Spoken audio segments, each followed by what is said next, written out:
Good morning बच्चों, आप सब अच्छे से हैं। आई होप आप अच्छे होंगे। ऐसी मैं उम्मीद करता हूँ। क्लास कक्षा 8 हिंदी माध्यम विषय गणित।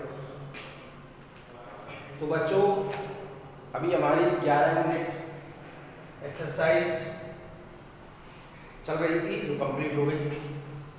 लास्ट वीडियो में 11.4 हमने कुछ क्वेश्चन सॉल्व किए और PDF के माध्यम से आपको सेंड कर दिए जाएंगे सॉल्व कर कर। तो आज हमने अभ्यास एक्सरसाइज 12.1 लिया है। बहुत सरल है, सिंपल है। आपने लास्ट क्लासों में इसको पढ़ा हुआ है। तो इसमें क्या है पाठ? तथ्यों की संभावना, डाटा हैंडलिंग यानी सांख्यिकी। अब इसके अंतर्गत थोड़ा सा समझेंगे हमें क्या इसमें हल करना है। आपको सभी पता है, जैसे इसमें हम दिए गए आंकड़े या संख्या जो भी होगी एक्स वाई उसके अनुसार हम बार ग्राफ भी इसमें बनाएंगे और हम इसमें आंकड़ों दिए गए आंकड़ों के अनुसार इसमें हम बारंबारता तालिका भी बनाएंगे। तो बहुत सरल है, सिंपल है। कुछ चीज़ें हैं, जैसे मान लीजिए बार ग्राफ आपको बनाना है तो उसमें आप क्या ध्यान रखना है, कुछ महत्वपूर्ण इसके तथ्य हैं, बातें हैं। पहले भी आप बार ग्राफ को पढ़ चुके हैं, बना चुके हैं। तो इसका क्या होना चाहिए, स्पष्ट एक पैमाने का प्रयोग करते हैं सबसे पहले, और सभी बार समान चौड़ाई के होते हैं जिनको हम बनाते हैं। मान लीजिए समान चौड़ाई का मतलब क्या हो, दूरी समान होना चाहिए। जैसे मान लीजिए बोर्ड पर सही नहीं बनता है, एग्जाम्पल के लिए मैं कोई बार ग्राफ बना रहा हूँ तो इसकी दूरी जो है, जैसे ये रेखा हमने बनाई है एक तरह से, इसकी दूरी आपकी कैसी होना चाहिए, बिल्कुल बराबर होना चाहिए, है ना। ये बराबर एक्स वाई इसके अक्ष होते हैं, ये सबको पता है। यहाँ एक्स इसका अक्ष है, ये वाई इसका अक्ष है। अब कोई आप बार ग्राफ बनाएंगे तो मान लीजिए कोई सप्ताह के दिन दिए हैं या खिलाड़ियों की संख्या के दिन, कुछ एक्स वाई जेड कोई भी चीज दी होगी आपको, है ना।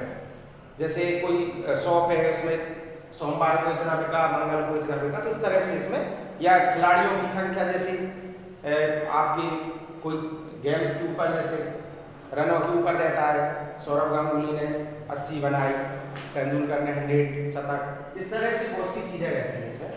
तो इसमें ये चीज, पहली चीज रेखा बनाई। दूसरा बार ग्राफ बनाएंगे तो जैसे मान लीजिए पैमाना माना तो एक बार ग्राफ हमने ये बनाया, सपोज करिए। अब यहाँ से इसकी जो दूरी दी है हमने, मान लीजिए यहाँ से 0 से स्टार्ट करते हैं तो सबको पता है। अब 0 से, और ये मान लीजिए कोई बार ग्राफ बनाया, इसकी संख्या दी गई है, तो इसकी संख्या दी गई है मतलब इस 0 से, और यहाँ मान लीजिए कोई भी संख्या है, सप्ताह के दिन हो या कुछ भी एक्स वाई जेड हो, जैसे विषय हो हिंदी इंग्लिश, उसके अंक हो, इसके मान लीजिए अंग्रेजी में 80 अंक हैं और 100 में से, और आपके विज्ञान में 100 में से मान लीजिए 60 नंबर हैं, और इस प्रकार इंग्लिश में आपकी 100 में से मान लीजिए 65 नंबर है। इस प्रकार से तो यहाँ आपकी जो विषय है वो विषय दिए जाएंगे। यहाँ मान लीजिए हिंदी दे दी, इंग्लिश दे दी, जो भी एक्स वाई जेड, जैसे हिंदी है, हिंदी में मान लीजिए आपके कितने अंक थे, ये बार ग्राफ बनाया, सपोज करिए। यहाँ आंकड़ा किससे, जब 100 वाला है तो हम क्या करें, 10 तक लेंगे, 0 से 10, फिर हम 20 ले लेंगे, फिर हम 30 ले लेंगे, फिर हम 40। इनकी भी दूरी बराबर होना चाहिए स्टूडेंट बच्चों। यहाँ जैसे ये मैंने 0 से 10 लिया, इसकी दूरी भी बराबर होना चाहिए। मान लीजिए मैंने ये 2 सेंटीमीटर लिया है, तो यहाँ 0 से 10 2 सेंटीमीटर, फिर यहाँ 10 से 20 2, फिर 30, फिर 40, फिर 50। इस प्रकार इनकी दूरी भी बराबर होना चाहिए। और यहाँ 0 से हमने जैसे हिंदी विषय लिया है तो ये भी दूरी बराबर होना चाहिए। हिंदी के बाद मान लीजिए आपने इंग्लिश ले लिया, इसकी भी हिंदी से इंग्लिश की दूरी भी बराबर होना चाहिए। मान लीजिए आपके हिंदी में 50 नंबर आए तो ये आपका 50 जो दिया है, मान लीजिए ये 50 है, ये 50 ये आपने ली। इंग्लिश आपकी, जैसे मान लीजिए इंग्लिश में आपके 60 नंबर है, तो ये लास्ट में 60 लिखा हुआ है, तो ये बार ग्राफ आपका तैयार हो जाएगा। ये बार ग्राफ इस तरह से बनाना है। यहाँ इन दोनों की दूरी भी बराबर होना चाहिए। और इसमें ये दूरी जो हमने लाइन पर ली है, रेखा पर ली है, ये भी दूरियां इनकी बराबर होना चाहिए विषयों की। इस प्रकार से मान लीजिए फिर आपने मैथ्स लिया, मैथ्स में आपने मान लीजिए 50 नंबर आए, तो 50 आपके नंबर कहाँ है, 0 से 50 तक देखें यहाँ नापे स्केल से, तो ये आपका 50 आ रहा है, ये 50। ये इस तरह से इनको स्टूडेंट बच्चों का बनाना है। अब जैसे ये तो आपका बार ग्राफ की बात हो गई, इसके बाद में जैसे सभी बार समान चौड़ाई के होते हैं, ये जैसे लिए ना चौड़ाई, इसकी चौड़ाई समान होना चाहिए। जैसे यहाँ ये दिया है मैंने बार ग्राफ, ये पहली रेखा दूसरी रेखा आपने खींची है, इसकी दूरी बराबर होनी चाहिए। जैसे मान लीजिए अंदर अंदर पहले बार ग्राफ की जो है अगर 1 सेंटीमीटर है तो यहाँ 1 सेंटीमीटर, यहाँ भी 1 सेंटीमीटर, सभी की भी दूरी समान होना चाहिए, चौड़ाई समान होना चाहिए, दूरी समान होना चाहिए, और ऊंचाई जो हम ले रहे हैं वो आपकी दी गई आंकड़े आपकी संख्या के ऊपर बनाते चले जाते हैं। अब इसमें दो क्रमागत बार के मध्य दूरी पूरे समय समान रहती है, दो क्रमागत बार के मध्य दूरी समय समान रहता है इसमें ना, और पैमाना ग्राफ पर साफ साफ दर्शाया जाता है, यानी साफ सुथरा, मतलब कि बिल्कुल साफ सफाई से करना है, इसको बनाना है। पेंसिल का उपयोग करते हैं, सबको पता है, स्केल पेंसिल का उपयोग करते हैं, तो उससे हम बनाते, मान लीजिए कहीं गलत भी हो रहा है तो उसको सही कर लेते हैं। अब जैसे अब हम इसके बाद में बार ग्राफ हो गया, बार ग्राफ के बाद में अब हम क्या करेंगे, इसमें आपने देखा होगा 12 पारता सारणी तैयार करते हैं। तो 12 पारता सारणी तो बहुत सिंपल है, सरल है, आपको पता ही है। दी गई संख्या है, मान लीजिए संख्या आपकी 1 2 3 4 इस तरह से दी गई है, छोटी संख्याएं दी गई है ना, तो हम क्या करते हैं, पहले उसका अंतराल बनाते हैं, वर्ग अंतराल।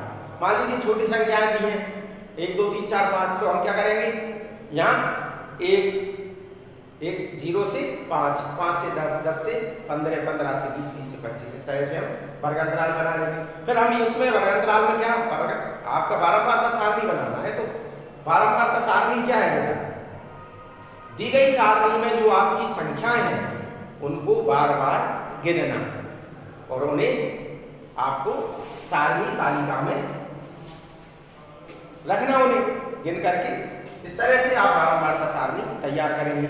तो ये थोड़ा सा मैंने आपको एग्जाम्पल के रूप में समझाया है। इस प्रकार से हम बारंबारता सारणी तैयार करेंगे, क्योंकि हमें आंकड़े दिए जाएंगे, आंकड़े के अनुसार हम तालिका बनाएंगे, तालिका में वर्ग अंतराल सबसे पहले, वर्ग अंतराल के बाद में फिर आपका क्या करेंगे, बारंबारता, फिर मिलान चिन्ह, और फिर उसका योग कर देते हैं, ये आपकी तालिका बनेगी। तो इस प्रकार से ये हम बनाएंगे। फिर आपका और भी आगे इसमें दिए जाएंगे, कुछ आपको जैसे आयत रूप में भी होंगे, बारंबारता सारणी में भी होंगे, तो इन सब का कुछ हमें प्रश्न भी दिए जाएंगे, और प्रश्नों के उत्तर भी हमें देना है। बना हुआ मान लीजिए आपका कंप्लीट ग्राफ है, और उसमें प्रश्न दिया है कि सबसे आंकड़े, मतलब कि बारंबारता सारणी में सबसे बड़ी बारंबारता कौन सी है, या परिसर क्या है, बहुत से प्रश्न बनते हैं हमें, ठीक है। परिसर मतलब सबसे बड़ा वर्ग अंतराल, मतलब सबसे बड़ा वर्ग अंतराल का मतलब हम वर्ग अंतराल में देखेंगे उसमें तालिका में, और हमें जो सबसे बड़ी संख्या लगेगी, जैसे सबसे बड़ी मान लीजिए 80 और 100 है, तो वो उसका सबसे बड़ा वर्ग अंतराल। आकार, इसमें एक प्रश्न आता है, आकार क्या है, बहुत सिंपल है, आकार हम कैसे पता करेंगे, आकार का मतलब क्या हुआ कि सपोज करिए आकार दिया गया है, जैसे आपके 5 है, 6 है, 7 है, तो वही आपका आकार कहलाएगा। जैसे मान लीजिए वर्ग अंतराल आपके कितने बने, 8, तो वर्ग का आकार वो आपका 8 हो जाएगा। इसी प्रकार से परिसर, सबसे बड़ी संख्या में से हम क्या करेंगे, सबसे छोटी संख्या को घटा देंगे, तो परिसर आ जाएगा। इस तरह से हम बहुत सी चीजें इसमें सीखेंगे, समझेंगे, हल करेंगे बेटा। तो आज के लिए इतना ही है, कल फिर हम न्यू टॉपिक के साथ आपसे डिस्कस करेंगे, और इसके बाद में हाँ कल मिलेंगे, तब तक के लिए गुड बाय।